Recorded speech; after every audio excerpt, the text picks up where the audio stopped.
তোপ রীতিমতো আমার সঙ্গে কারোর কোনো কথা হয়নি। আমরা বাংলায় একা চলবো, INDI এর জোটে আমিও আছি। ওরা আজ থেকে ন্যায় যাত্রা করেছে বাংলায়, সৌজন্য দেখিয়েছে, একবারও জানিয়েছে বাংলার ব্যাপারে কোনো সম্পর্কই নেই। সারা ভারতে কি করব, ভোট পরবর্তী চিন্তা, বিজেপিকে হারাতে যা যা করার করব।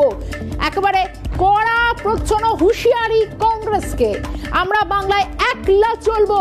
গত কয়েকদিন ধরে যে প্রশ্নটা সামনে আসছিল, মমতা বন্দ্যোপাধ্যায় যা জানিয়েছেন শোনাবো।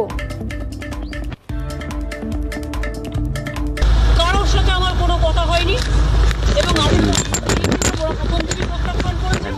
তখন থেকে আমাদের দল সিদ্ধান্ত নিয়েছে আমরা বাংলায় একা চলবো। ইভেন ওরা যে আজ থেকে র্যালি করেছে আমাদের একবার অ্যাজ এ ম্যাটার অফ কার্সি, আমি ইন্ডিয়ার অ্যালায়েন্স আমাকে একবার জানিয়েছে দিদি আপনার রাজ্যে যাচ্ছি না, জানাই না।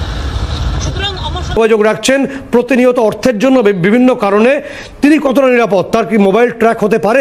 এই লাদেনের মতোই শাহজাহানের মোবাইল ট্র্যাক করে কি তাকে ধরতে পারে কেন্দ্রীয় এজেন্সিগুলো, বা সম্ভব? দেখুন, শাহজাহান যে কোনো ক্রিমিনাল সাধারণত বুদ্ধিমান হয়, একদম বোকা লোকেরা ক্রিমিনাল হতে পারে না। তো শাহজাহান অন্য লোকের সঙ্গে যোগাযোগ রাখলে সেটা আমার ধারণা কোনো ভায়া মিডিয়া রাখবে।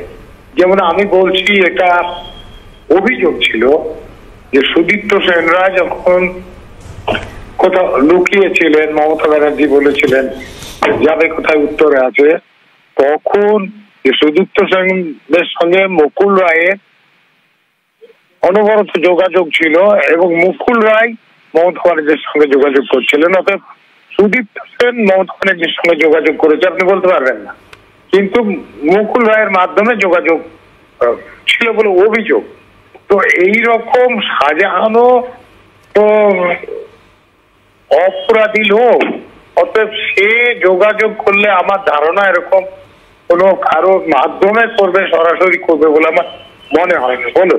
ঠিক ঠিক, অনেক ধন্যবাদ। আমাদের সঙ্গে ছিলেন প্রাক্তন পুলিশ কর্তা নজরুল ইসলাম, অনেক ধন্যবাদ তাকে। একটা বিষয় আমরা এই অনুষ্ঠানের শুরুতেই বলেছিলাম যে শেখ শাহজাহান সন্দেশখালীর বেতাজ বাদশাহ, তার সঙ্গে তার 4 জন একদম রাইট হ্যান্ড রয়েছে, নাম বলে দিয়েছিলাম আমরা যে তার সঙ্গে রয়েছে